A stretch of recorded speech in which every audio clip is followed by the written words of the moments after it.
শ্রদ্ধেয় শিক্ষক মণ্ডলী এবং প্রিয় ইউটিউব ভিউয়ারদের স্বাগত জানাচ্ছি। শিক্ষক নিয়োগ নতুন পদ্ধতিতে শূন্য পদের যে তথ্য চাওয়া হচ্ছে এবং এই নতুন পদ্ধতিতে কোন কোন পরিবর্তনগুলো আসছে এবং সেই বিষয়গুলো আমরা আজকে দেখার চেষ্টা করব। দৈনিক শিক্ষা থেকে আমরা যে তথ্য পাচ্ছি এখানে বলা হচ্ছে, বেসরকারি শিক্ষা প্রতিষ্ঠানে শিক্ষক পদে নিয়োগের সুপারিশ পাওয়ার পর শূন্য পদের ভুল তথ্য দিয়ে ভোগান্তির শিকার হতে হয় প্রার্থীদের।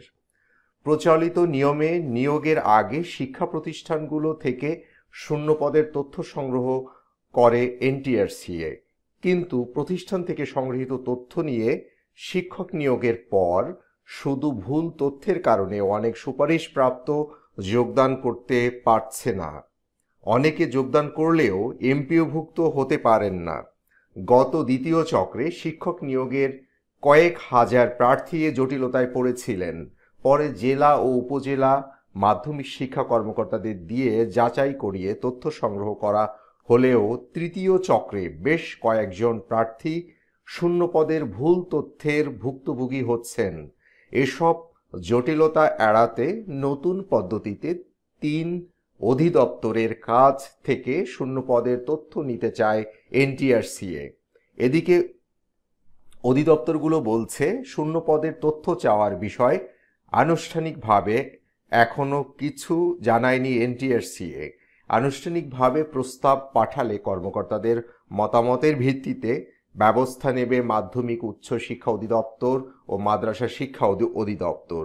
নতুন এ পদ্ধতিতে শূন্য পদের তথ্য সংগ্রহ করা হলে সুপারিশ পাওয়া প্রার্থীদের ভোগান্তি কমবে বলে মনে করা হচ্ছে।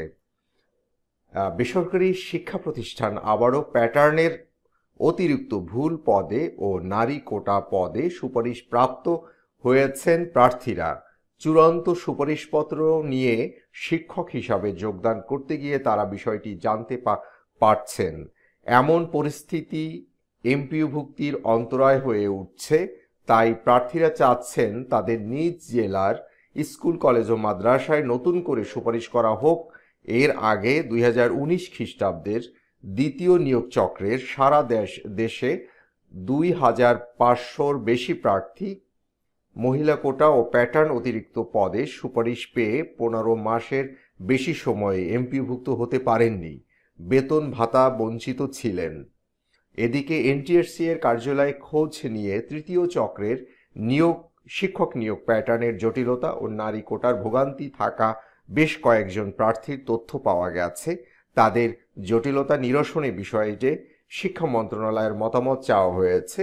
2021 খ্রিস্টাব্দে জারি করা এমপিও নীতিমালা ও জনবল কাঠামোতে বলা হয়েছে, প্রতিষ্ঠান প্রধান প্রযোজ্য ক্ষেত্রে মন্ত্রণালয় হতে অনুমোদিত ও বৃদ্ধিপ্রাপ্ত একক শ্রেণীর শাখার শিক্ষক বা প্যাটার্নভুক্ত শূন্য পদে শিক্ষক বা প্রদর্শক নিয়োগের জন্য চাহিদা উপজেলা বা থানা মাধ্যমিক শিক্ষা অফিসারের কাছে পাঠাবেন। উপজেলা বা থানা মাধ্যমিক শিক্ষা অফিসার তার সঠিকতা যাচাই করে নিশ্চিত হয়ে সংশ্লিষ্ট জেলা শিক্ষা অফিসারের কাছে পাঠাবেন। জেলা শিক্ষা অফিসার তার জেলার সব চাহিদা যাচাই করে একীভূত করে NTRCA-তে পাঠাবেন।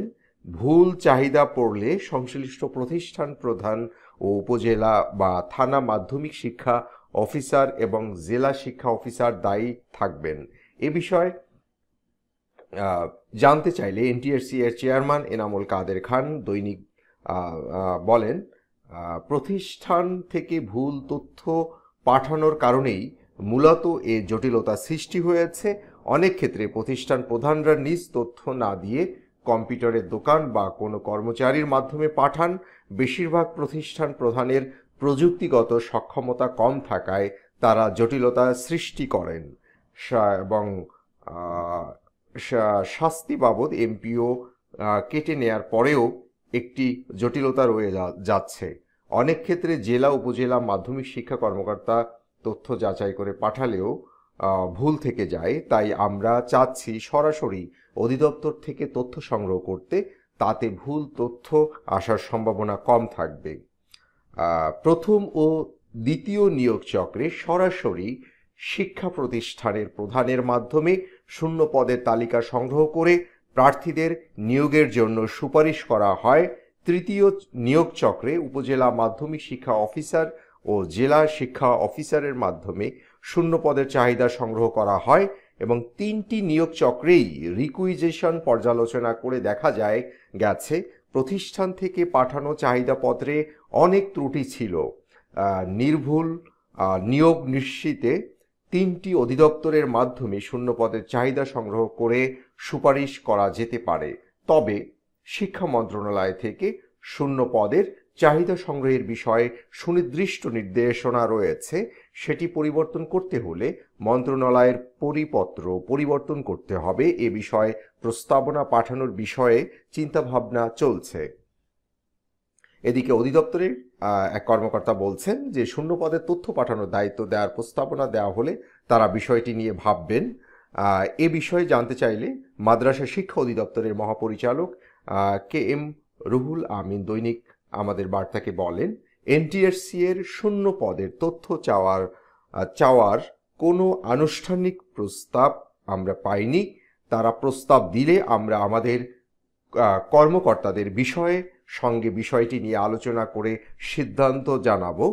মাধ্যমিক উচ্চ শিক্ষা অধিদপ্তরের উপপরিচালক এনামুল হক হাওলাদার দৈনিক আমাদের বার্তাকে বলেন, ডিজি স্যার সহ সংশ্লিষ্টদের সঙ্গে আলোচনা করে এ বিষয়ে কথা বলতে হবে বা কথা বলা যেতে পারে। তাহলে আমরা এই নতুন পদ্ধতিতে কোন কোন তথ্য সন্নিবেশ হলো এবং সেই সংক্রান্ত তথ্য দেওয়ার চেষ্টা করলাম, এবং এই সংক্রান্ত আরও কোনো তথ্য পেলে আমরা আমাদের ইউটিউব চ্যানেলে সঙ্গে সঙ্গে জানিয়ে দিব। সবাই ভালো থাকবেন, সুস্থ থাকবেন। আল্লাহ হাফেজ।